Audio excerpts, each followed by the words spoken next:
So, physical embodiment is something that is not talked about a lot, very much, or even at all, especially not in a lot of the current modalities and presentations and frameworks of spiritual evolution.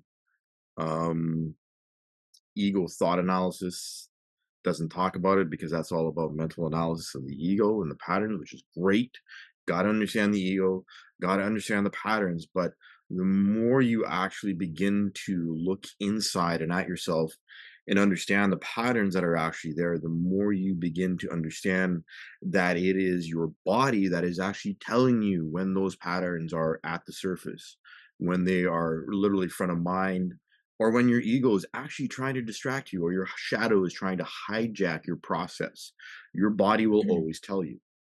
And this is why it's so important to understand the information that your body is giving you and sharing with you 24/7, even when we're sleeping, and how to accept the fact that your body is sometimes smarter than you are. Because it's giving you all these signs and all these cues, and we get into our heads and we get away from being mindful of the fact that as humans we are integral to everything else on this planet, integral to everything else in the solar system, and everything that's going on in the cosmos. When people talk about how we're all one, they generally like to infer that it's on a personal level, that humans are all one. But we're all one with everything. Everything around us, everything on this planet affects us, everything in the cosmos affects us. Like, say, when we have a meteor shower, that's basically like acupuncture for the entire planet. That kind of conceptual understanding. So, yeah, that's a Yeah, or cool like a visual. massage, right? Yeah, Like a yeah. deep tissue, Yeah. or an Deep tissue osteopathic massage for release, the right? planet. It's like, here, I'm gonna hold this, or like these 5 places, and Yeah. yeah. So there's a lot Yeah. that goes on energetically that we have lost track of generally as a result of the modernization of our quote unquote society. Mhm. Big air quotes, going to use those a lot. Because there are a lot of misconceptions about what we are doing here and why.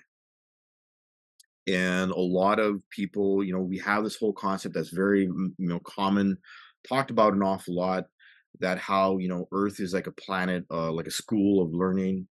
And while, yes, we learn about spirit in ourselves and our evolution a lot, the mechanics are often misrepresented a fair bit. So when I talk about the mechanics, it's like the mental, emotional, spiritual mechanics of actually physically manifesting, physically embodying our spiritual reality, and not just being up here in our ego mind or our monkey mind, mentally and analyzing all the information and thinking that we're getting somewhere. I can keep going. I know you I'm could just keep going. It's all right. I like listening to you too. I like um the sound of your voice. That's good. That's okay. all. Just check in. Well, but it is important to because to make your spiritual experiences physical because that is how you actually embody the energy. So it matters what you do in the physical. I still feel there's a misconception where people are like we separate our physical selves with our energetic selves, but it's all connected. We have different layers of energy. We have an etheric body, we have an emotional body, we have a mental body, and we have our physical body. And then there's other layers that go up even higher to our higher selves. And those layers, if we don't know how to clear them, it's hard to receive messages. It's Yeah. even hard to just understand how our physical body feels because we can have, a pain somewhere, but our mind will take over and start telling us a story about what that pain is, for Yeah. example. Or, and then we don't know. And then we go off on this, little journey in our mind about what we think is happening. And we tell But ourselves a story. yeah, So it's important to understand that there's different layers to that. And it does matter what you do because you can make everything that you do in your life is a spiritual experience. Everything that you do. It doesn't matter if you are like, let's take one that there's, because this is something that at first I thought, oh, yeah, I guess because there's so much propaganda on television, the act of watching Yep. television, for example, Mhm. because there's a lot. I mean, every commercial basically is propaganda for a product, Yep. right?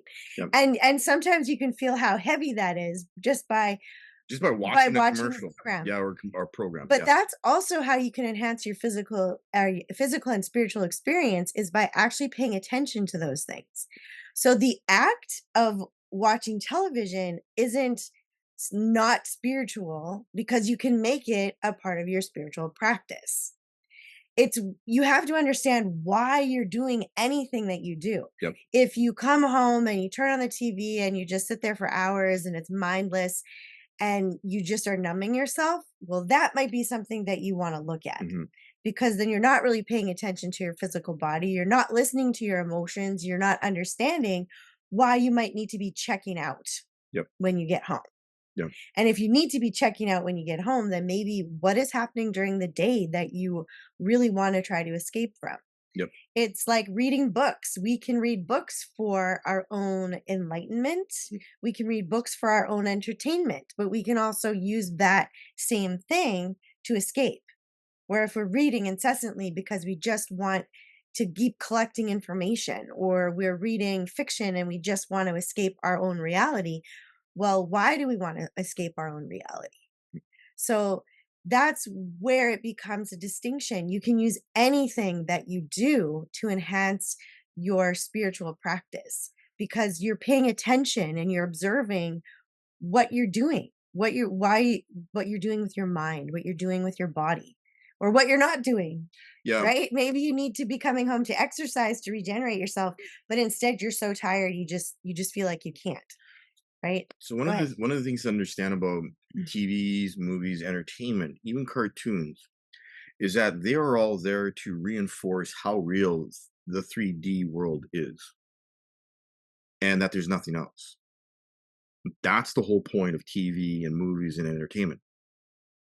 They present us with personalities and patterns that reinforce our acceptance of ourselves as limited 3D beings. This is the whole point of television, movies, and entertainment, even social media. You look at a TV show and you have to understand that all of the characters presented in a TV show are reinforcing stereotypes, are reinforcing archetypes of personality that are designed to keep us convinced that our reality is just 3D, that we are limited beings and there's nothing else going on. When in fact, 3D, the third dimension, the physical dimension, is actually one of only many dimensions. 144 or something. People say, 7 layers of reality, 12. 12, yeah. There's a lot more than that. I think there's probably a lot more than we can Yeah, conceive of, our yeah. brain can conceive of. Yeah. And again, that's the thing. The stories that we have been born into, that we are completely unconscious of, is what TV and entertainment and movies prey upon and bank on us not understanding that that is what they are reinforcing and that is what they are communicating to us, that those stories are more real than what's in your heart and what's going on at a soul level. Because the last thing the powers that be want is for people to actually be empowered and self-aware. And whether or not it's being self-aware of politics, whether or not it's being self-aware of physical this, mental that, emotional, spiritual that, it is important to understand that everything on this planet and this reality is designed to reinforce the belief that we are limited beings and that we have no power and that 3D is all that there is and that we're supposed to be overwhelmed by our emotions, that we have no control and that the patterns, we can't do anything about the patterns, that we're powerless when it's quite the opposite. Now I haven't grown any limbs back or anything like that to prove my point. Mhm. Not yet. Not yet. He's working on it. He I've has a got some couple missing fingertips, and fingertips. I'm going, come on. Yeah. He's working on When it. that starts happening, I'll be posting pictures. I'll, Yeah. let me tell me. I'll be like, I've been dreaming about this for such a long time. So this is, But there are actually cultures yep, in I where is it? Because I just saw this again the recently. Bushmen of the Kalahari Desert. There are documented cases of the Bushmen of Kalahari regrowing entire limbs, and I've seen pictures of it. There was actually a documentary. I think the Nature of Things actually did a document, like a segment on this. And the thing about the Bushmen of Kalahari is no one's Yeah. told them that they can't. They Yeah, I don't think have that They don't was have yeah, when they were any interviewed conditioning. as like that was their answer was Yep. how do you they were asked, "How do you do that?" And they said, "Well, no one told me I couldn't." Yep.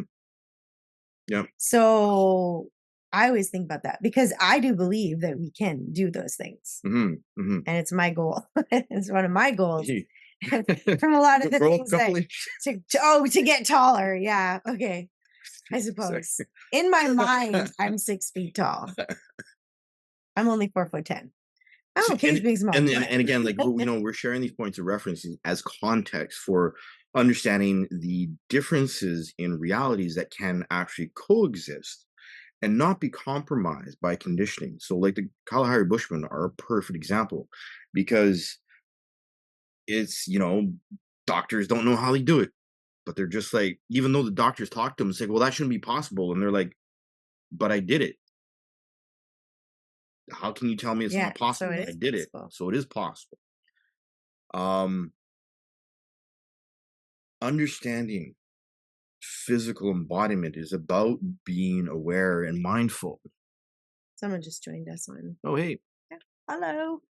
hello to everybody on Instagram. We're on Facebook and Instagram at the Yeah, same time, so this I is know. Are interesting. you're on? I'm on Facebook. I'm Okay, monitoring that's good. Facebook right now. See if anyone has any We're getting questions. the hang of this. This is Yeah, our second this is only our, what, 2nd, yeah. This is only the maybe second time we've 3rd done this, live. We're so we're learning. We're just totally yeah. figuring it out. Yeah. So physical embodiment requires being mindful. People talk about being present. There are a lot of thought gurus out there that talk about being present or presence. And when they actually are talking about that, and this is sort of something that uh, s- s- mm, I don't, I can't Mm, say that I really have a problem with because I understand the limited perception that they are operating from. Because when they talk about presence, they're actually talking about the I am presence. And they don't want to talk about the I am presence because if they start talking about the I am presence, then they actually have to talk about the ascended masters, people who have already done the physical embodiment of spirit to the point where they have ascended. And we have examples of this. And back in the day, before the Industrial Revolution, there were actual records of many ascended masters doing exactly what Jesus did, exactly what Buddha did, and the other prophets. So there is a culture of awareness on this planet that has been around for thousands and thousands of years, maybe millions. Where some of us are discovering that, well, gosh, human history is a lot longer than just 10,000 years. When you start finding artifacts like hammers in 40 million year old fossilized stone, kind of makes you wonder how that hammer got there. The handle is part of the fossil because the iron ore, for some reason, being so pure, isn't actually, which is like not possible with modern technology, where it hasn't rusted, but the rock around it that it's encased in is 40 million years old. So go figure. So the Ascended Masters and the protocols that they use are all about invoking their I am presence or their higher self, what we refer to as our higher self or our higher heart. And it takes a lot of discipline and practice, but it's that simple. It just takes practice. And we as a society generally have a dissociative relationship with our bodies because of how we've been conditioned to ignore our bodies and to push through, do that 12-hour shift or do that, triple, you know, back to back shift work, to pay the bills Mhm. because we have all these fears and we've been conditioned. We have accepted that society just runs this way and that this is normal. When, of course, before the Industrial Revolution, the world was completely different. Mhm. And to actually get back to our roots as humans in terms of emotionally and mentally being connected to ourselves, being connected to our own nature and connected to nature and understanding how we are all one requires a lot of practice of going inside and reconnecting and seeing the stories and the filters that actually keep us from accepting that we're spiritual beings having a physical experience, to learn how to transmute and to educate ourselves about how to perceive beyond the veils of illusion. Well, when we were talking to on the way home today about one of the biggest fears that is perpetuated is on the planet is the fear of death. That we only have one life, so you have to, Mhm. live it to the fullest and that's it. Or that we have to fear that this physical reality is all that there is. Yeah. And I was one of those people, like way long time ago, decades ago, until I started remembering a lot of my past lives. And when you remember those, you're like, well, then what do I really have to fear? Because obviously I'm going to go somewhere else. Maybe I'll take another physical embodiment, Mhm. or I'm going to do work somewhere else in the universe. Come I don't back know. and And finish what I it's was doing. a weird thing to imagine that, because when we're here, we think that this physical reality is so big. And Yes. we're kind of conditioned also to think that this physical reality is all that there is. And it's we think it's so huge when there's actually so much more that even as a human being we could open ourselves up to, because we are multidimensional. So but it's weird to actually feel like, well, what does that mean? How do I become multidimensional? But it's really about starting to do your own work and noticing the patterns that you have. That's like the best place to start, is what behavior patterns do you have? What things are you repeating that maybe you want to change? And then asking yourself, well, how can I go about making those changes? And it's a continual process, and it's not one that really ever stops, but you get used to the process. And you also become so much more acquainted with yourself and who you are and your own physical body, and to understand that you're also so much more. Yeah. You're also so much more than what you have so far allowed yourself to be. And one of the things that happens is because we are in an illusion that utilizes and hijacks us into mental and emotional spaces on a regular basis, we often forget that being spiritual is very simple. It is about being present, it's about being mindful, but sometimes it's just about taking our kids to the park or taking a kid for a drive and being with your kids or being with a family member. I know, like, the last few years taking care of my dad, it was a lot of work and it was very challenging because my dad and I are very different, but also very similar. And learning how to be with my dad, who I hadn't really known, like, he hadn't really been around for 20 years, and just realizing and accepting that he didn't know me and had a really hard time sort of adjusting to the fact that I'd grown up, that I wasn't 12 years old anymore. He'd basically been on the road working contract jobs for most of the last 20 years, and he hadn't been around. So he hadn't witnessed the kind of man I'd grown up to be, or understood all the training that I'd done, or that I was teaching these kinds of workshops that, you and I were teaching Yeah. workshops on shadow Yeah, we had and some great conversations in the last few yeah, years. Yeah. yeah. So it was, Where he was getting to know you. And it was also a very physical experience for you. Well, yeah, like being around him and, his, his side of the family being, being very Mennonite and being very focused on work, very focused on providing for the family, very focused on taking care of the family that way, even though he wasn't around.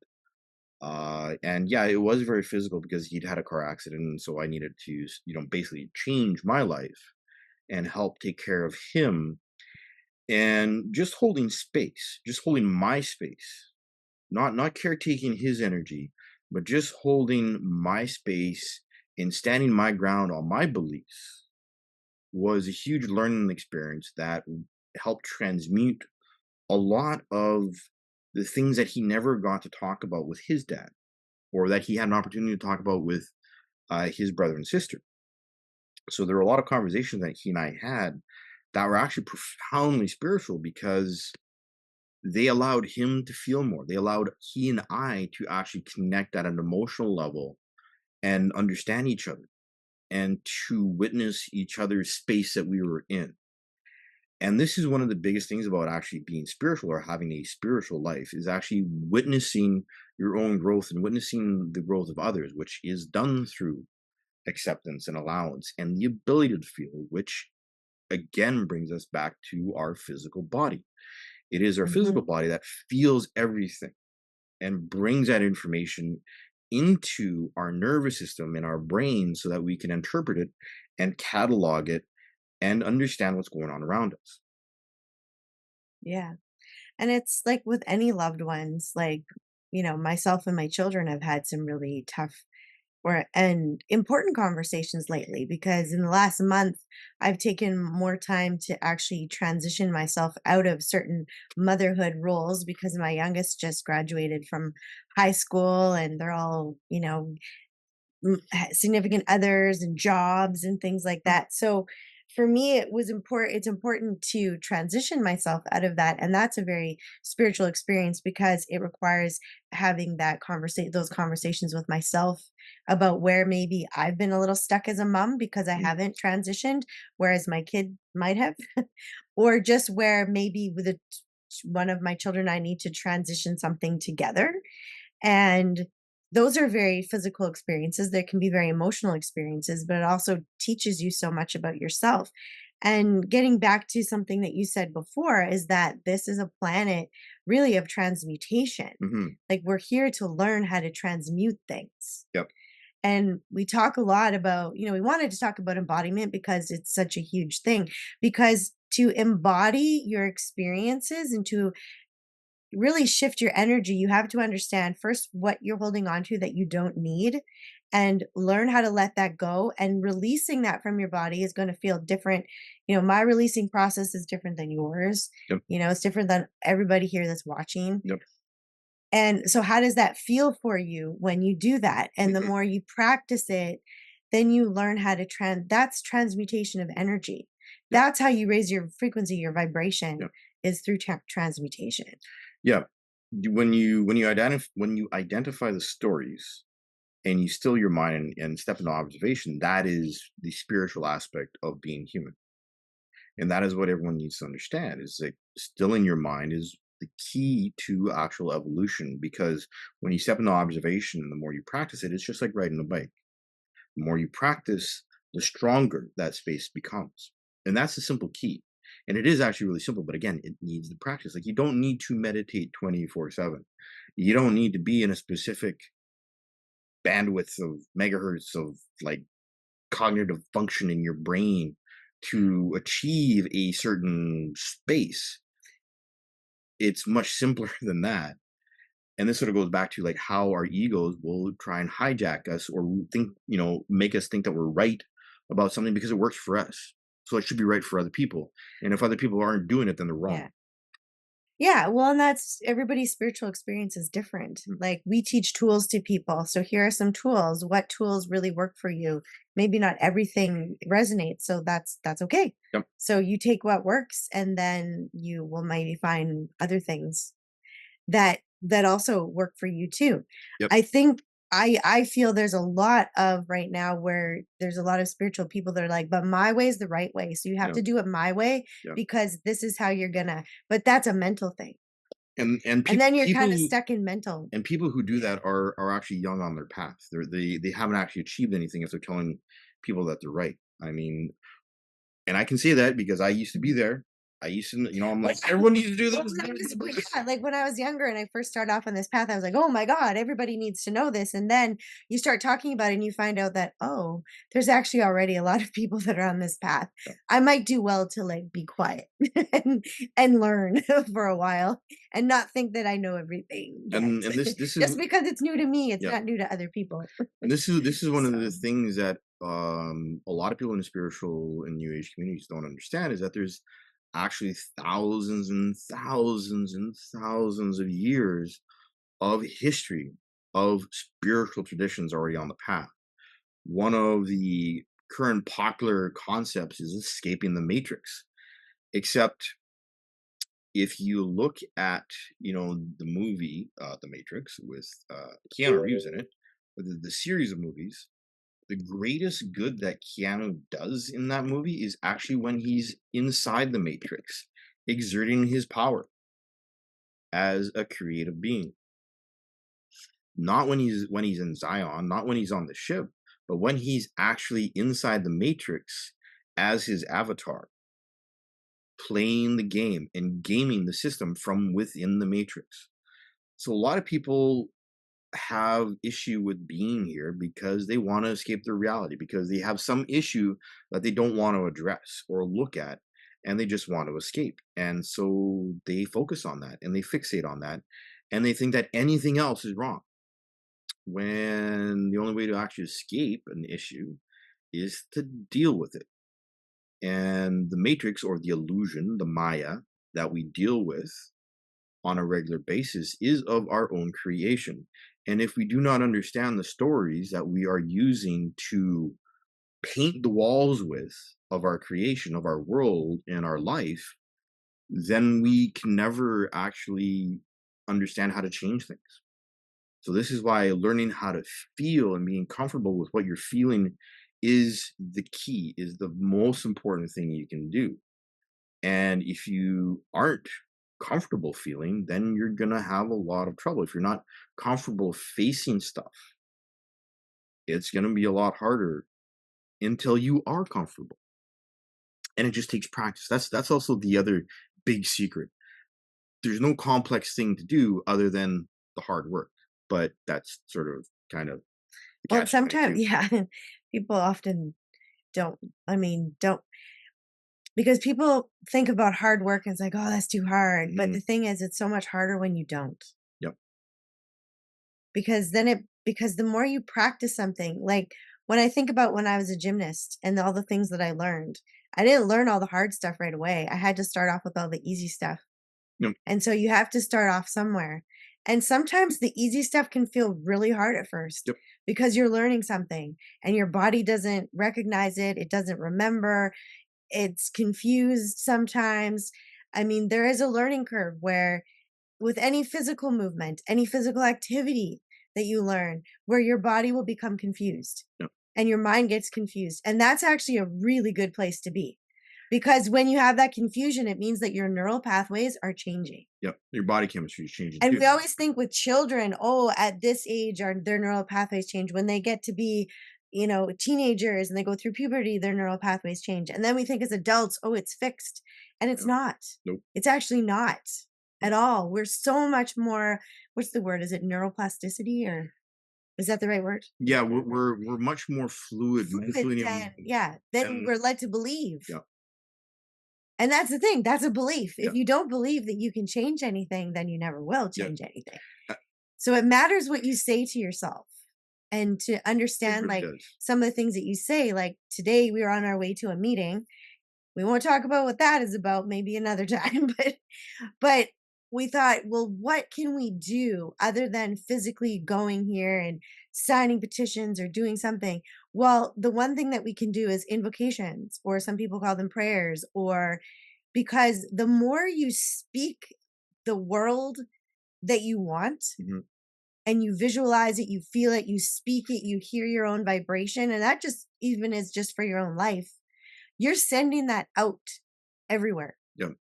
Other people are going to feel it, Yeah. whether or not they hear it. Yes. And it's also linked to epigenetics. Yes, absolutely. Which I think we talked about that last time. Well, and we did it in a workshop too. Yes. Yeah. Yeah, we did it in a Mhm. workshop too. Yeah. Yeah. Yeah. So the ancient traditions actually like whether or not it's First Nation, whether or not it's Northern European, but there are a lot of ancient cultures or even not so ancient cultures, but a lot of cultures still existing in the world today have traditions that are about speaking the world into existence or singing the world into existence. Oh, yeah. Yeah. So Mhm. I did ceremony for like 12 plus years with some of the First Nation communities here where we live. And that is like a big thing in First Nation culture, in Indigenous culture. And even in some of the old Northern European, some of the African traditions too, talk about, this is why you have an elder who gets up every morning and then sings to the sun. And this is like, one of the ways that the community connects with their all, or the way that the community understands and embraces nature as part of the community is by singing it into existence. And this is a long-standing tradition that a lot of cultures on this planet have this as a part of their history and their traditions. And there is a real methodology, there's a real place for this type of understanding in our lives because this is basically what we do when we think about something that we want to do Yeah. or that we want or a job or a car or something like that. We think about it, and by thinking about it, we create a story about how to build it into our reality. And by understanding that our imagination and our ability to feel the joy and the feelings around that person, place, thing, event, whatever, we help build it and create it. And this is where physically embodying that understanding becomes really, really important because through the use of decrees and invocation, which again is a very old ascension methodology, and this is where the whole concept of the solfeggio or the golden mean concept in terms of Gregorian chants and how specific hertz help the body heal. This is the whole concept behind all of that, which is basically particle physics, if you want to get sciencey about it. It's the vibration and frequency of the particles that we choose to interact with, that we consciously participate with, whether or not it is singing, whether or not it is chanting, whether or not it's just talking the way what we're doing right now and talking and sharing information. This is actually a method of creation by talking things into existence and sharing information. And this is how cultures actually evolve and explore their spiritual connection to reality is by sharing stories.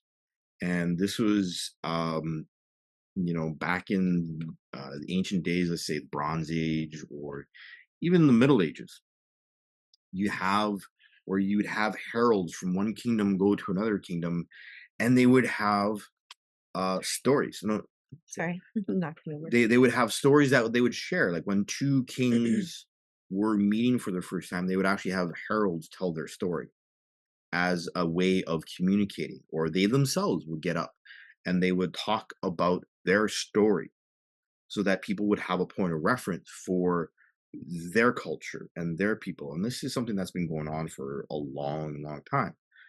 But in our modern age, we have forgotten how to communicate with ourselves, and especially the library of information that our body really is.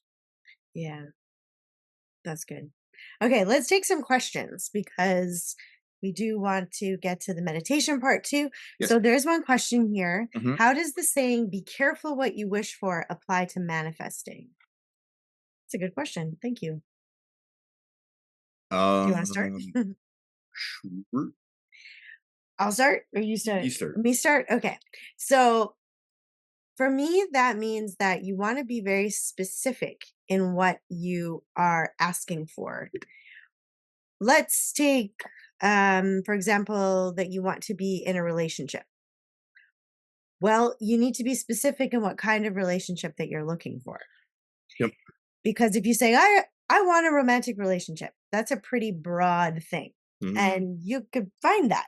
Now, it depends that if you're not aware of what your patterns might be, or that you have patterns still that you need to work through, relationships of any kind, whether it's friendships or romantic, can be um, a real catalyst for your own growth, because relationships in general can be very triggering, because at some point somebody's going to trigger you to feel something that you maybe thought you dealt with, or that you didn't know you had to deal with, and then you have to deal with it. And then how are you going to deal with that internally for yourself and then externally?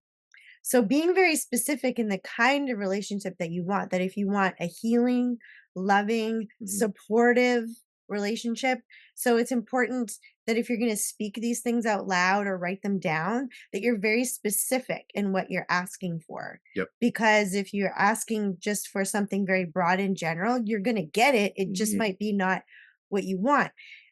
For human beings, it's really easy actually for us to know what we don't want. We can say, I don't want this. I don't want that. I don't want to feel like this. What's harder for us is to actually imagine and to feel and to see ourselves in the life that we want. Yep. So, when you want something, how are you going to feel? Like when I'm working with clients, it's like, how do you want to feel when you're in this relationship with someone?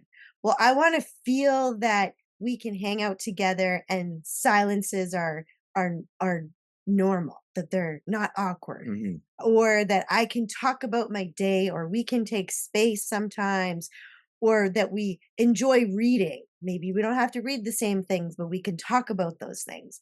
So I always ask people to, what is it that you want? What do you envision if you had this ideal relationship, for example? What do you want it to, how do you want to feel? When you wake up in the morning and you look over at this person beside you, how do you want to feel? Do you want to smile? Do you want your heart to just feel like, oh, I'm so glad this person is next to me? Because you have to start feeling those things in order to attract them to you. Now, it sounds kind of weird to go, well, I don't have that. So how do I feel that? But we do have such a Yep. vivid imagination Yep. and visualization that, I mean, we have memories. Like, think about a wonderful memory that you had of a holiday or something where you felt so good and you can remember how the sun felt on your face, or Mhm. if you're, out in the snow, like how cold it was. Like, we have this very active vivid imagination that we can put to good use for our own good, not just for keeping us stuck in stuff we don't want, Mhm. but also for manifesting what we want. But we don't tap into that all the time. So if you can remember like a childhood memory that was so fond to you, that was so loving and wonderful, then you can absolutely create something in your head, of feeling of what you want in your life, whether it's a job, for example, or maybe you want to move somewhere, or you want to go on a vacation, like, or you want more money. You have to understand what it would feel like to have what you want, but also that if you have a maybe a bad relationship with something, like, well, money's a good one because Yeah. it is a thing. We can also have relationships to not only people but to things in our Yeah. life. So understanding what your relationship is to those things, or what you might believe about relationships, that maybe you are so stuck on the fact that, well, I am not compromising any of my beliefs for anyone else and I won't compromise. Mhm. Well, you're actually pushing away relationships then, Yeah. because you're putting up this wall that says, like, thou shalt not pass, and nobody will be able to pass through, because compromise is not about compromising yourself to be in a relationship, but there are compromises that you'll make in communication with people. And it's because you need to understand the other person. They're not you. A lot of people think, well, yes, we have a good relationship, but we also work at it. Yeah. Yeah. Like the We do. communication that we've had to develop. So it's also envisioning like what do you want your life to be and feeling it, Yep. being able to feel it. If Mhm. you can feel memories from your childhood, you can feel what you want your future to be and you can bring that to you. Yep. But it takes practice. It really does. It's like learning how to do a cartwheel. Yep. You have to practice. And that's why it's important to know to write down, because it's also important to say those things out loud too, is to be very specific in what you're wanting and what you're asking for. So I hope Mhm. that answers the question. If I have brought up any more questions about it, you can write that down too. There's another comment. What about the idea that to manifest, you believe that you already have it, not to be in a state of want? Well, Go you ahead. sort I of did a lot of yeah, talking. that's You also go. sort of Yeah. like along the lines of be careful what you wish for. Um, so to manifest something, and again, you got to understand that a lot of people are stuck on the concept of manifestation based on the limited framework of what's been presented in The Secret. And the way that they present manifestation in The Secret is actually through mental and emotional manipulation of the astral plane. And people don't understand that there are different layers of reality that respond to us, different layers of energy that respond to us. And the astral plane is generally where a lot of people source a lot of energy, where people believe the Akashic records exist, but they actually exist within us, which is why people can access them after taking Akashic record courses and stuff like that, because they're actually inside of us. You don't go anywhere. Um, being careful about manifestation is really, really important. And when you are actually manifesting or building something that is heart centered, it actually takes longer and will often not manifest, I say loosely, as quickly as our mind or our ego wants it to happen. And so we have to learn patience because the way that things are actually created from the heart is actually a lot slower. Even though you can put a lot of passion into something and you can create an event, you can build a relationship with someone, a business, a job, and those sorts of things. When you actually want to manifest something, if you don't understand how your ego and your shadow work and what they actually feel like in your body, then it is actually harder to manifest from the heart because it is really, really important to be exceptionally clear and still to actually manifest something from the heart. And I mean, I used to be able to do it a lot very easily when I was a kid. Um, Well, I actually do want to address the state of want, because I think money is a huge thing on the planet yeah, where people want more. We see that there are billionaires who have lots and don't do things. Like there's a whole thing. Like it's like finances are almost everything, right? yeah, Where when we're born, we're kind of taught you got to go to school, get an education, get a job, get married, maybe it's like we want to accumulate things. And how do you accumulate things? But you need financial, but you also to eat, you need to have money to go to the grocery store and eat. So there it's okay to want things. yep, That's what I want to put out there is like yeah, it's okay to want things, it's okay to desire things. It's also though what your relationship is with around it. Because I know with myself, I didn't have a good relationship with money, for example, because of what I heard in my home growing up. There was just things where and what I'm finding more is that there's a gap between, like, there's a generations before my parents that knew how to build wealth, and then it sort of disappeared. And it's actually starting to come back now with my children's generation, because there's ways that they're figuring out that, oh, this is how people build it. This is how you build a thing called infinite wealth.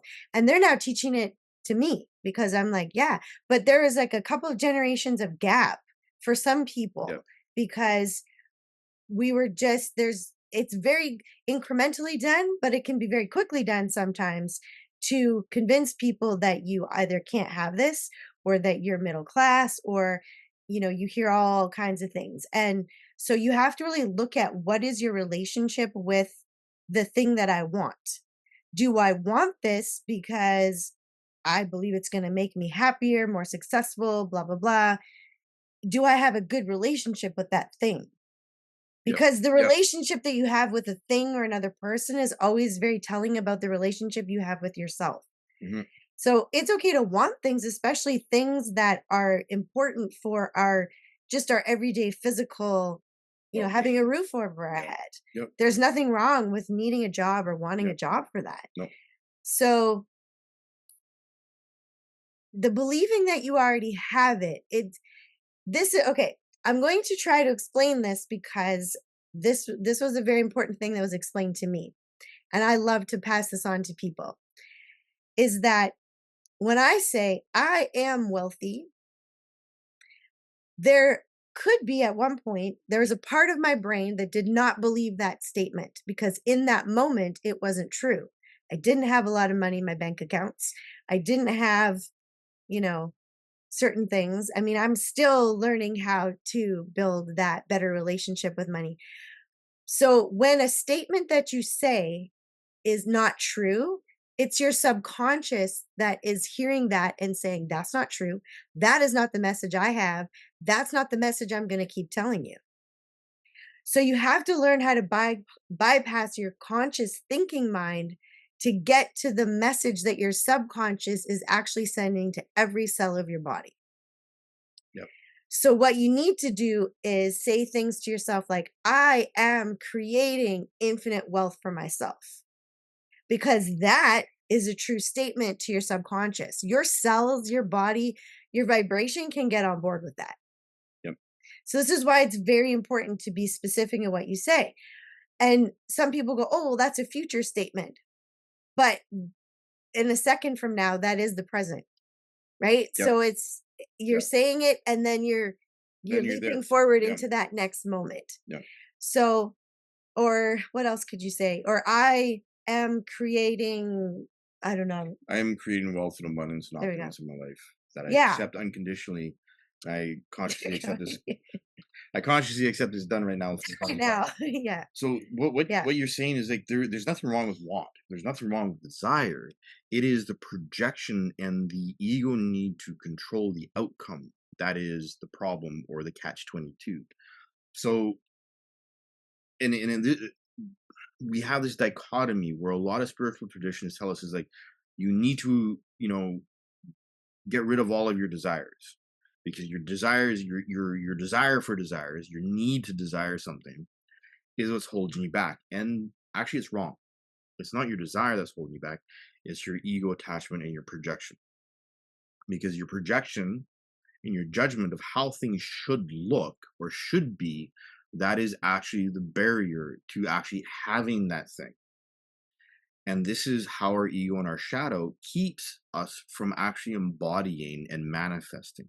So if we're not being honest with ourselves and accepting that our ego and our shadow are real, and accepting that we are projecting and judging ourselves for not having something a certain way, then we're creating a limitation that can't be broken until we actually accept that we are judging ourselves and limiting our ability to perceive ourselves with that thing where we're going, oh, well, what's it going to look like, or what is it going to be, or like who's it going to be, or how's the job like. That's the whole point of being Yeah. present, of not worrying about the future. You can still desire things and want things. There's nothing wrong with that, which goes back to why you have to be careful about what you ask for. It's not being careful about what you ask for, it's how Mhm. you ask for it. That's the catch 22. People got it wrong. People got it completely wrong. It's not about you got to be careful what you ask for. It's how you ask, which goes straight to the intention and the type of energy that you are putting into the ask, which is why it's so important to actually understand the physical body and and the actual manifestation and the Voice going. anchoring of the energy that you are putting into the thought form. Yeah, because it's when you let go of the attachment. Like if I were to say, I am creating infinite wealth and I'm expecting with my mind, it's just going to show up in my bank account Yep. tomorrow. Yep. Well, if I wake up disappointed, then I've just done the, circle. Like I've just, You just so fed into the loop. if you have to be patient when you're building something. It's Yep. not that you can't have it or you're not going to, or Yep. it's that you have to be patient with the process. And everybody's process is different. So you can't compare your life to someone else's Nope. just because maybe they seem like they manifested it faster, but we don't know the work that they Yep. put in before they got That's there, right. right? My So, question is always, mhm, how did they manifest it? how? Yeah. I like to know the Why and how. Yeah. how did they manifest it? Mhm. Because again, it goes back to the intention. People talk about, oh, we're all love and we're all one. It's just like, yeah, but how?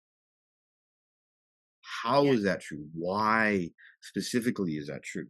Mhm. Well, yes, we're all one because we're all energy. Are we all one? Well, no. Physically in the 3D reality, it's like, no, we're not. We're not. Well, and if you keep asking for certain things and they're just you feel like they're not happening, there is a thing where when you go back and forth between like, oh, I really want this and I feel very positive about it and I feel it and I feel it and I feel it, and then because you don't have it yet, Yep. you go back into like despair. Yep. That's the real killer of what you're trying to manifest, is because you're going back and then you're going forward and you're putting yourself on this little like seesaw, yo-yo, pendulum. Yep.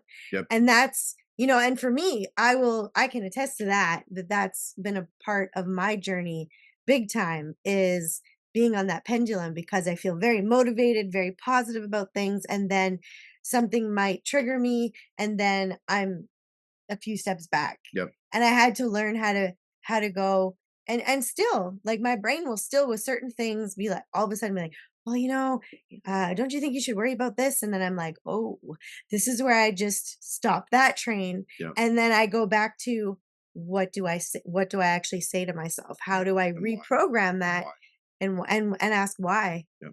Yeah. So, Oh, oh, is there a oh, question? did you have a then another thing you were gonna say? Well, I think we had that was a That was, That's yeah, a lot, but, you can keep going. A comment, "The more mindful I get, the more approachable I have become. Perfect strangers initiate conversations with me now, like 3 times yesterday. Maybe this is a part of the energy that you're speaking about." And absolutely. yes. Absolutely. Yep. Mhm. Yep. Absolutely. When you become more calm and peaceful, you attract those kind of people into your life, Yep. because that's the people will wanna match your energy. Yep. And then the odd time you might, Well, and they'll also be drawn attract to it. someone else that, challenges you, Yep. who wants to pull you out of that space too. Hmm. But that's just a challenge where you're at, because usually that's a sign that you're leveling up. Yes. Usually if I wake up and I'm irritated with the world one day, I'm usually like, "Oh, I'm leveling up to something. Okay.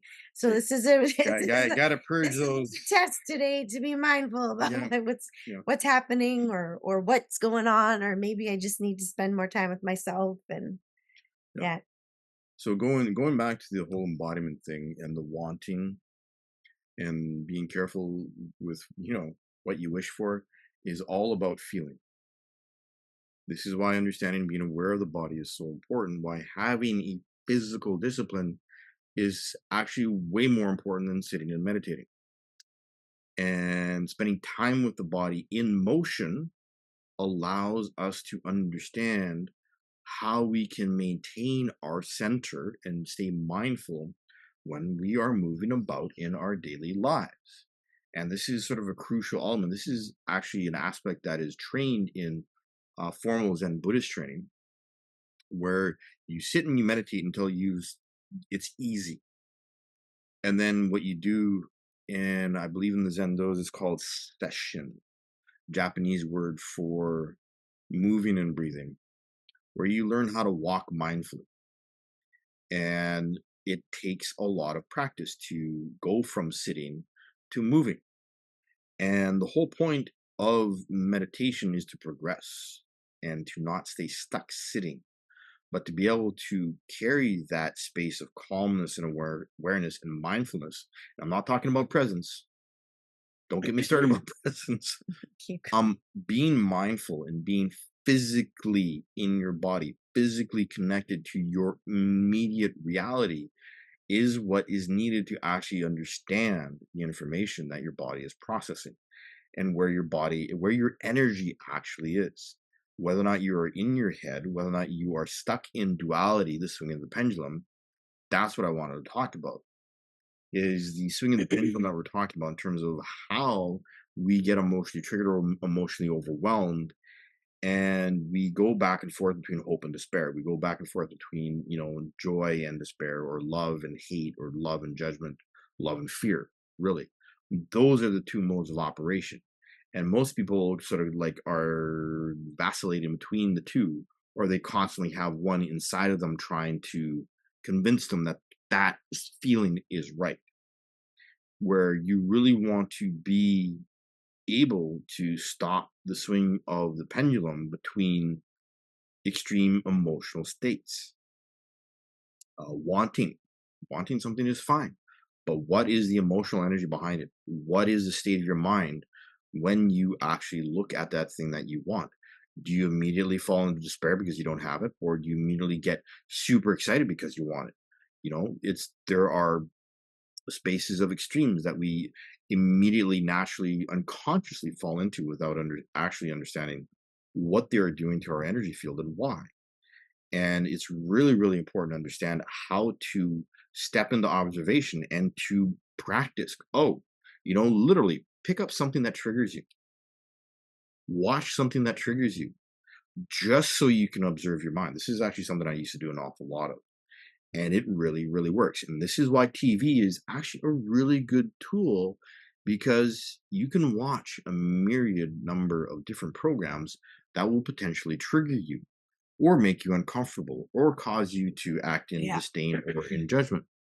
And this is how everything around us can be a tool to understand our own personal space of observation, and how we listen to ourselves, and how our bodies information through emotional content, mental content, but through feeling, we can actually begin to understand that it's our own information, specifically about our own evolution and our own spiritual development, that is being shared with us.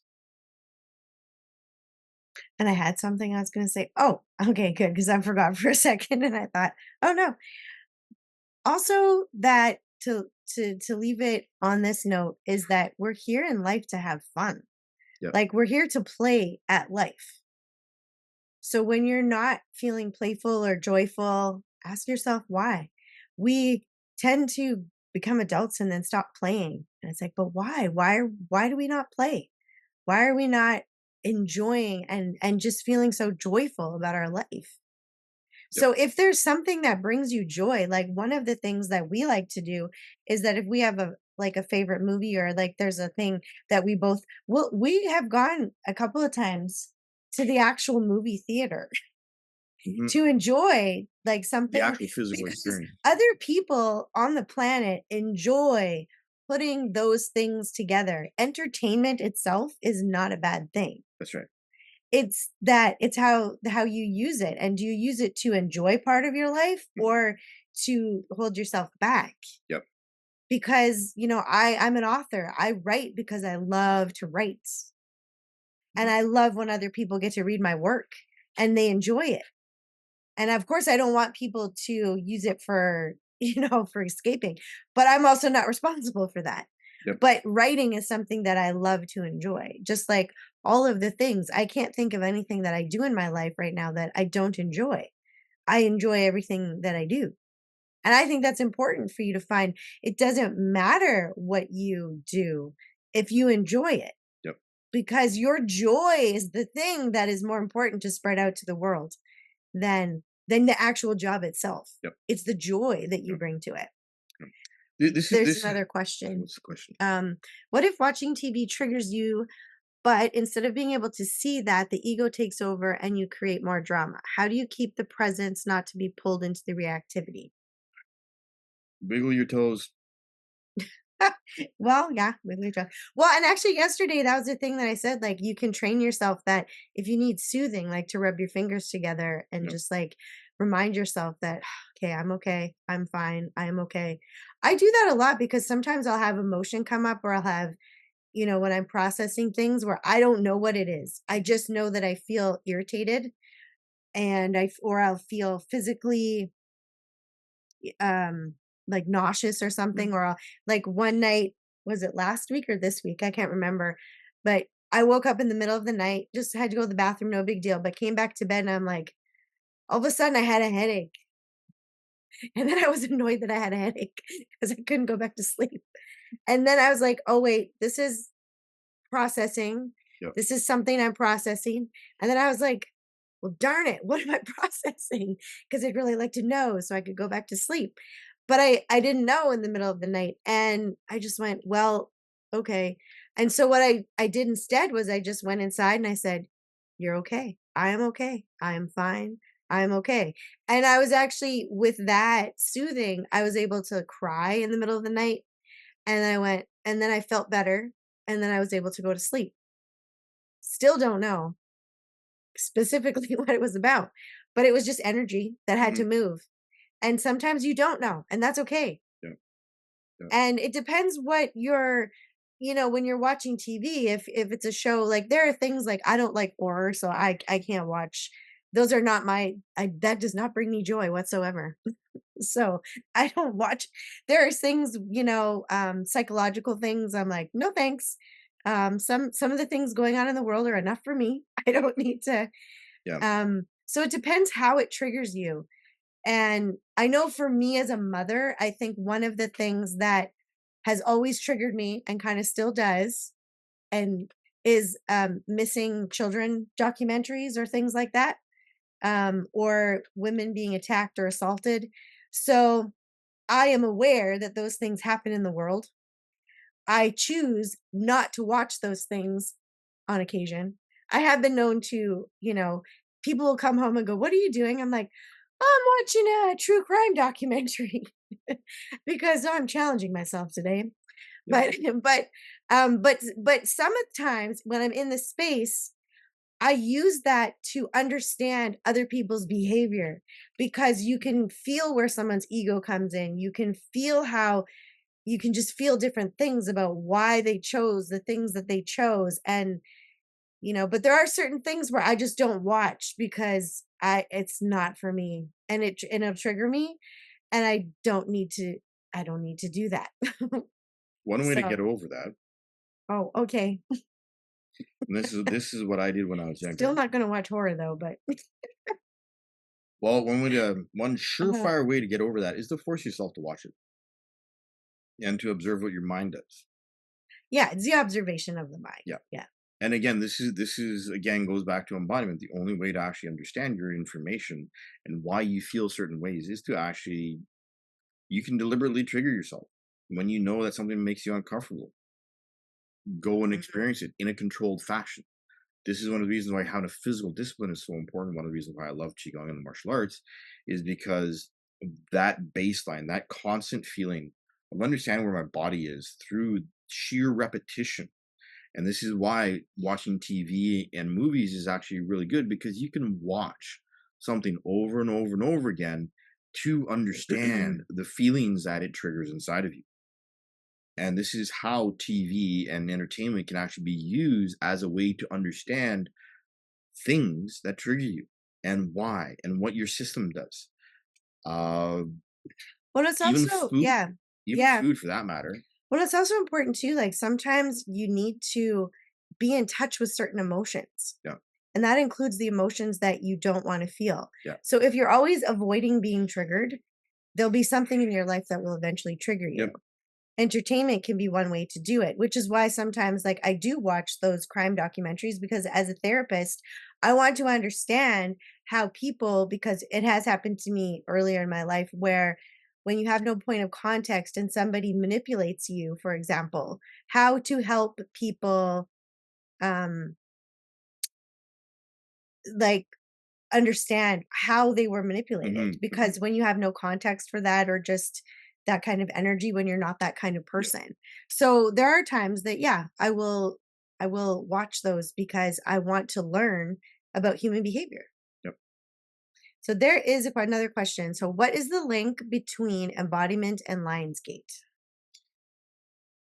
You want to take it away? Well, we can get all sciencey and just talk about the particle physics because that's essentially what we're talking about. Yeah, true.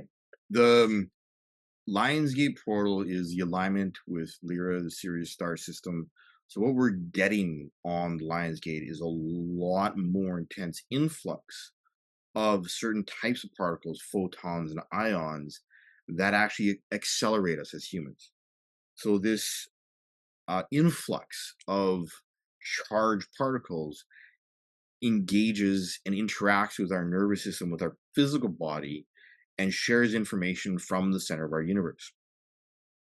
And we can get all quantum physics and stuff, but it's basically an upgrade for everybody on the planet.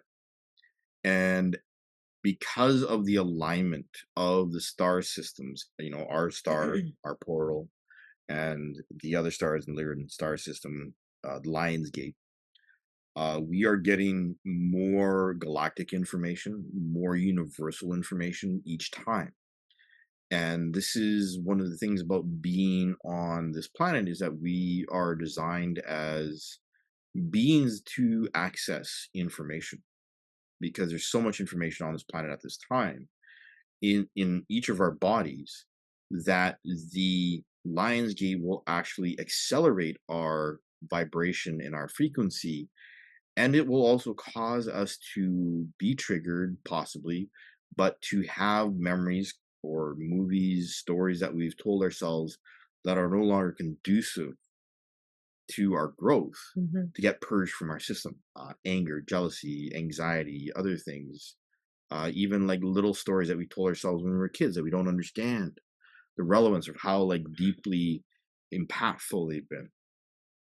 So the Lionsgate is about understanding alignment and how our bodies actually process information. This is one of the things that we're taught. Well, our mind does all the thinking, like our brain does all the thinking. It's like actually no, it doesn't. We have our higher self. We have our energy field. We are energy first. We are not physical bodies first. Because if you think about the chemical reaction inside the womb when you are born, it's a chemical reaction. It's an energy reaction. That is what creates a spark of life. You don't come out into this world fully formed as an adult, right? We have this energetic process of growth from babies to children to youth and adults and all that other stuff. So the Lionsgate, in terms of the galactic alignment of the stars, allows our solar system to integrate a lot of information and a lot of higher energy from the central sun of our universe. So the Lionsgate portal is intensely powerful for manifestation and is also a really good time to allow the energy to move through us to help us see blockages and or stories and or things that we've been ignoring because the energy will often bring old memories to the surface or old stories to the surface so that we can actually then look at them and choose consciously to participate or not participate by ignoring the information or the feelings that arise. So the Lionsgate portal is really about being conscious of the greater picture, but of our own part in it as creator beings, creator gods, if you will, because that's what creation is about. The Western brain likes to think in this way. And to understand that we have the ability to feel the depth of that connection inside our body while the Lionsgate portal is open. And a lot of people talk about being able to use it for manifestation. Today, this date, we have a quadruple eight. It's not just 888, it's 8888 because of the year 2024. Well, and it's fully open on the 8th, but it also, I believe it started on the 22nd. Like Yeah. it starts opening. So depending on where people are at in their spiritual evolution or their energetic evolution, really, I think it's more, that's probably a better term is energetic evolution, Mhm. that you might feel things, certain things like you can have different symptoms. And I'm not an astrologer, but we do follow some really good accounts that do a lot of the astrology things and, are very helpful because we'll wake up and we'll be like, why do we have a headache? Or why do See, I things was feel fine when I fell heavy? asleep. Why do I feel like I got run over by a truck? Yeah, why do I feel like I could sleep all day? Mm. So if you've been really tired lately Yeah. and you feel that you need more sleep, then that's just what your body needs to integrate. You might feel like you've had a lot of energy and you don't need to. I've kind of gone through um the whole gamut of things where like today I was actually in particular nauseous today. So I knew that there was just a lot of downloads for me. And but the other day I had a really good night's sleep and I was like, wow, I could sleep Mhm. all day Yeah. today.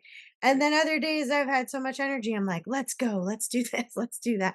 So it just kind of depends where you're at. And then, because it's fully open today, then in the next couple of weeks, I think it goes until 27th. I saw somewhere Yeah, it's about a that full it month. starts closing. Yeah, it's Yeah. a full month and a bit. Yeah. So it just depends. Like it's not if you don't feel anything today, you don't feel anything today. Maybe you will in a couple of days or maybe, I mean, yeah, everyone's like different. for me, Everyone's I've different. been, Mr. Martial Mhm. Artist here. I've been like walking into walls and bumping into things and Oh yeah, that was the other thing. Today I've been kind of like I like my world feels wonky where I'll take a step and I'm like, whoa. yeah. And I'm like, Yeah. I've had no substances today. It's like I'm like, what am I on? Because this would be great. But no, I'm not on anything. But yeah, it's yeah, there's a couple of times where I'm just, take a step and I'm like, whoa, I feel like I'm gonna fall over. so the effects of Yeah. stellar events have been poo-pooed and dismissed and derided for a long time, for about 1,000 years. And this is sort of one of the things that the various religious institutions have done a really good job of getting people to forget what to pay attention to. So they pay attention to the dogma and the rhetoric of the institution versus actually listening to the universe for ourselves. And the Lion's Gate is a stellar event. It's an alignment of planets. Again, it's like a chiropractic alignment, right? They It's use, cosmic chiropractic yeah, like alignment. literally, because you have the stargates, the stars Oops. aligning and the planets aligning with those stars. It is literally like an adjustment, an alignment adjustment. And this is one of the things that stellar events do. This is why, like, asteroid showers and solar eclipses are big things.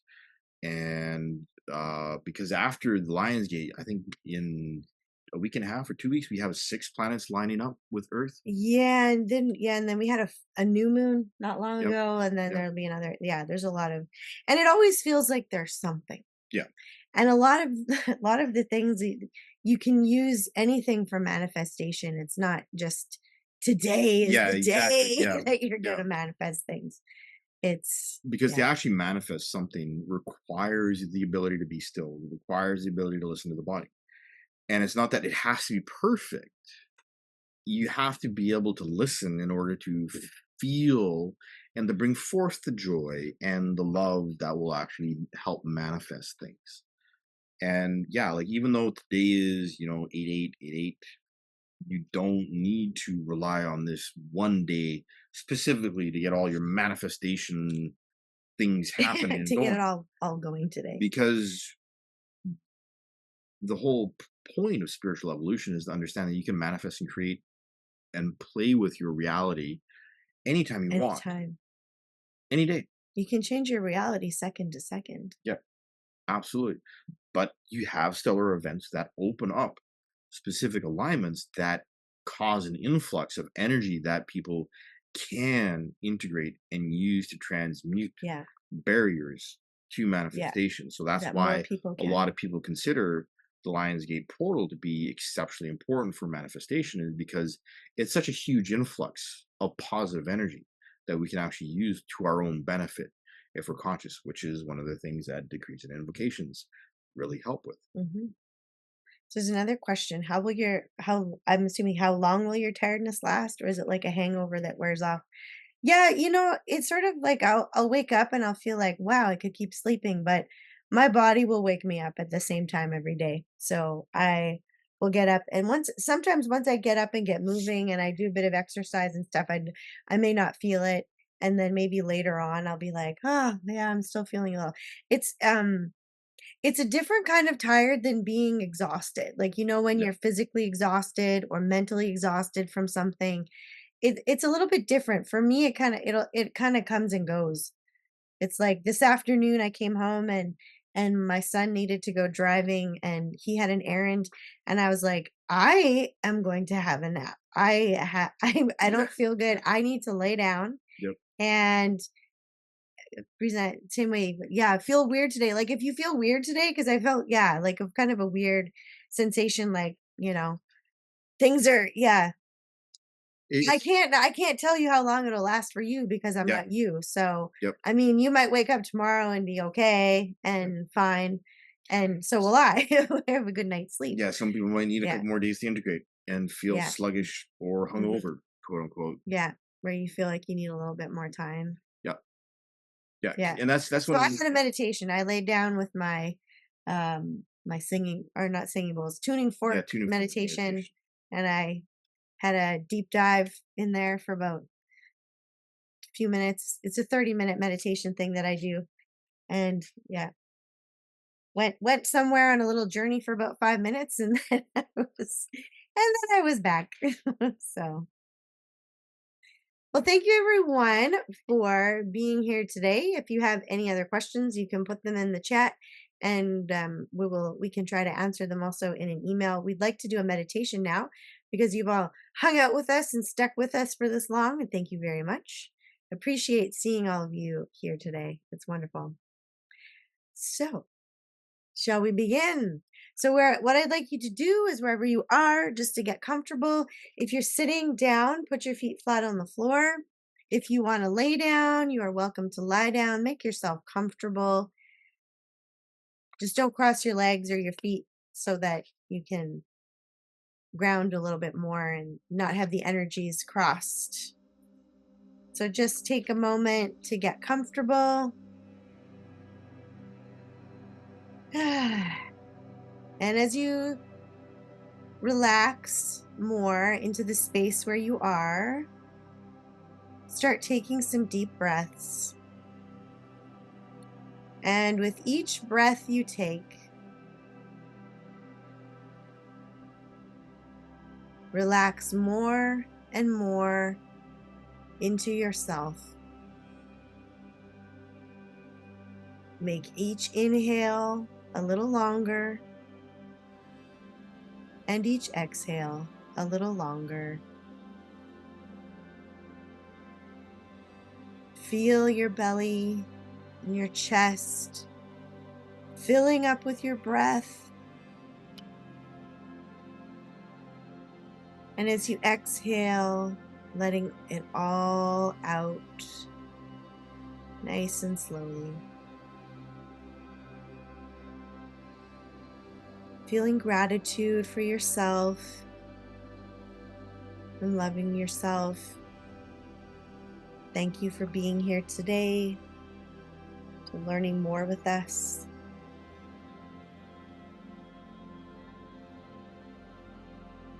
I want you to imagine, visualize, see a light, a soft, warm, golden light at the top of your head. Imagine that warm, soft, nurturing light flowing down over your head and your face, the back of your neck and the front, all the way down your shoulders and your chest and your back. Feel that warm golden light like a blanket enveloping you, going down your abdomen and into your pelvis, all the way down your legs and your calves to your feet. Visualize that warm golden light at your feet, feeling that connection that you have to the earth, feeling the connection that you have to your own body. Inhaling deeply, relaxing more into your body, and imagining that light, seeing that light at your feet, dropping down into the earth, deep into the core of Mother Earth, and connecting with the crystal core. Feel Mother Earth's supporting, loving, and nurturing energy, bringing that back up, all the way back up to your feet, feeling it surround your feet. Perhaps it feels like a whirlpool, bubbling energy around your feet. And that energy coming all the way back up, pulling that energy, flowing that energy all the way back up your body like a blanket, enveloping you, taking nice, deep, relaxing breaths, and allowing that energy, allowing the energy from the Divine Mother to come in through your crown and cover you, surround you, and nurture you.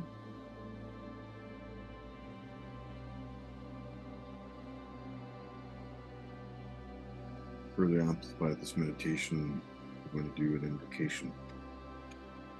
In the name of my mighty, beloved, victorious, eternal, I am presence, I call upon Archangel Jophiel, Shamiel, Zadkiel, and Amethyst. I call upon Archangels Michael, Raphael, Gabriel, Uriel, Metatron, and Sandalphon. Hear our calls for evolution. I call upon mighty, beloved, victorious, eternal, Elohim, Arcturus, Diana, Hercules, grace, victory, purity, tranquility, peace, and hope. I call upon Elohim, Lord Lanto, Cassiopeia, Orion, Lady Astrea, Divine Mother Mary, Saint Germain, Lady Prima Donna Nada. I call upon the mighty, beloved, victorious, eternal, ascended Master Jesus Christ, and Saint Germain, Saint Germain's angels of the violet flame temples over Cuba and throughout the realms of light. I call upon the ascended host light. I call upon the Orifim host light of the Rishi Blue Ray of the Diamond and Emerald orders. I call upon the principalities of light. I call upon the virtues, dominions, thrones, and powers of light. I call upon the Seraphim host light, and I call upon the Cherubim host light. Seal, seal, seal us in your divine healing light. I call upon the cosmic beings of light and the cosmic being hosts of light. I call upon the cosmic beings of light, Helios and Vesta, that guard our sun. I call upon the gods of the elements, Aries, Thor, Neptune, Lunara, Virgo, and Pelur, Prince Oromasis, Zarathustra, and Diana. I call upon all the elementals. I call upon the undines of the water, the sylphs of the airs, the gnomes of the earth, the salamanders of the fires. Seal, seal, seal us in divine healing protection so that we may align with our higher selves and evolve and heal ourselves spiritually, emotionally, mentally, and physically. Further, I call upon all the beings of divine violet flame to seal, seal, seal all of us in a gigantic blazing pillar of the violet flame of freedom's fire. Blaze, blaze, blaze through us, the violet flame, doubled each instant of each hour, waking or sleeping, with the power of 10,000 suns of violet flame. May all of our energy bodies be purified and transmuted across all dimensions, now and for all eternity. I am consciously accepting this done right now with full cosmic power. I am consciously accepting this done right now with full cosmic power. I am consciously accepting this done right now with full cosmic power. Beloved I am, beloved I am, beloved I am, beloved I am, beloved I am, beloved I am, beloved I am, beloved I am, beloved I am. I'm now commanding, I'm now commanding, I'm now commanding, I'm now commanding, I'm now commanding. I'm now commanding, I'm now commanding, I'm now commanding, I'm now commanding. I'm now commanding, I'm now commanding, I'm now commanding, I'm now commanding. I'm doing it today, I'm doing it to stay. I am doing it today, I'm doing it to stay. I'm doing it today, I'm doing it to stay. I'm doing it today, I'm doing it to stay. I'm doing it today, I'm doing it to stay. I'm doing it today, I'm doing it to stay. I'm doing it today, I'm doing it to stay. I'm doing it today, I'm doing it to stay. I'm doing it today, I'm doing it to stay. I'm doing it today, I'm doing it to stay. Amen, amen, amen. Turn your attention to the sensations in your body. Perhaps there is a certain part wanting attention. Notice where you might hold some tension or pain. Thank that body part for its message, even if you aren't fully aware of what it is telling you. Trust you will interpret the message when it is right for you. Imagine your body in full health and energized. Feel this energy infusing itself into every cell, in and around all organs and tissues. Sense good health in every part of your body.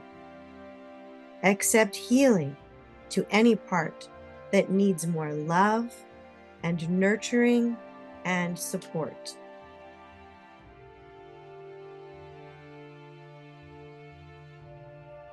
Imagine a gentle light glowing in your heart center. This light brings awareness and connection to your body. Feel it as a warm, soothing light that can travel anywhere you direct it. Focus this light on your hands. Feel the warmth and energy of the light as it envelops your hands.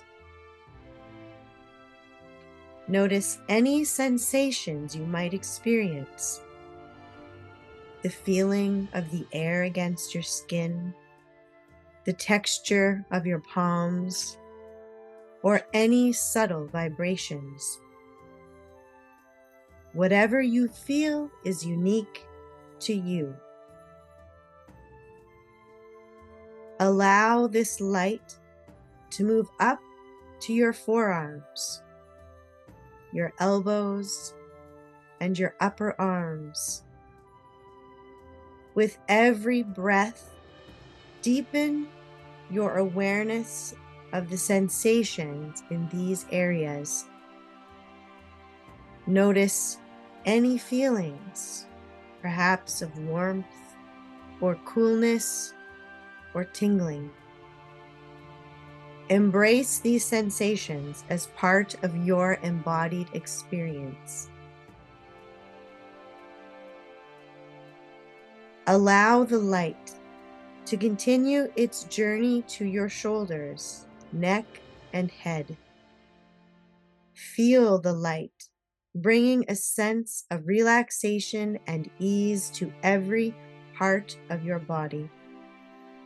Imagine it moving down through your chest, back, and abdomen, connecting with every muscle, organ, and bone, and all of your cells. Focus on each part of your body in turn. Your legs, your feet, your spine. As the light travels through every area of your body, feel how your body supports you, how it moves, and how it responds to your awareness. Appreciate the strength and resilience of your body and acknowledge the sensations that come with it. This is your unique life stream energy. You have the power to transmute all disharmony and discord into peace, love, joy, and harmony.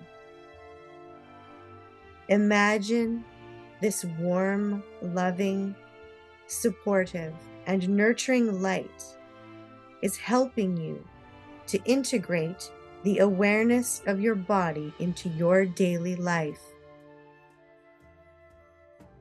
Picture yourself moving through your day with a heightened sense of connection to your physical self. Visualize yourself being in tune with your body's needs, responding to its signals with mindfulness and care. Imagine shedding old energies. Visualize a golden light cocooning you in your unique life stream energy. Feel this energy revitalizing you, re-energizing you, rejuvenating you. See yourself emerging from this cocoon of light, feeling refreshed and energized and ready to manifest a new reality.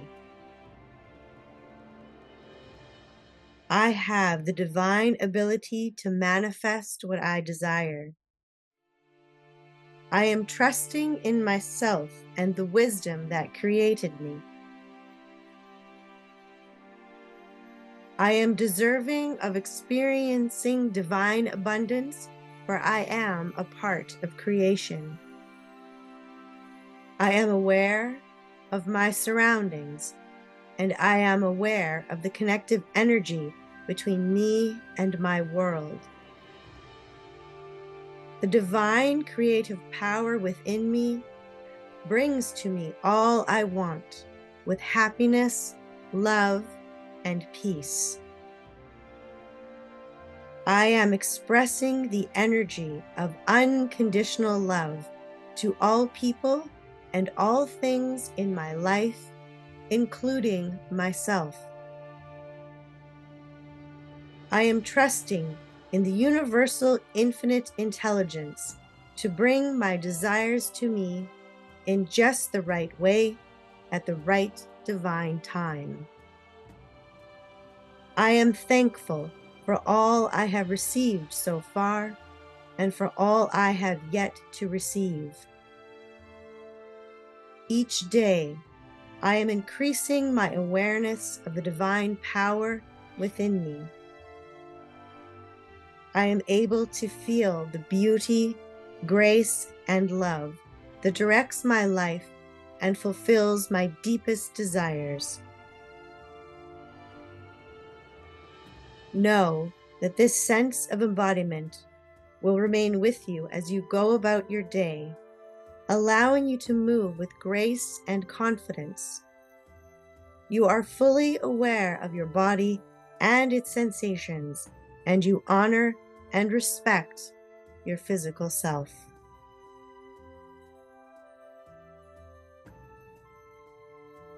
Taking a deep breath in, feel yourself rejuvenated, that wonderful, loving, nurturing energy infusing into every cell of your body. And begin waking yourself up, wiggling your toes a little, moving your hands, taking your time. There's no rush. You're going to carry this with you throughout your day and your evening. When you're ready to wake up, you can open your eyes.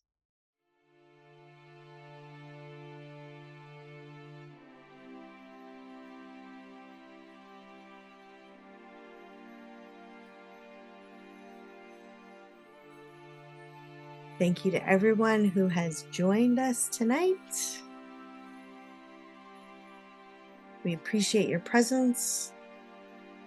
We appreciate all of your questions and your willingness to learn and to listen. You're very welcome. And we're going to end it now. So thank you again, everyone, for being here, and we'll see you again soon. See you Have a next good time. night.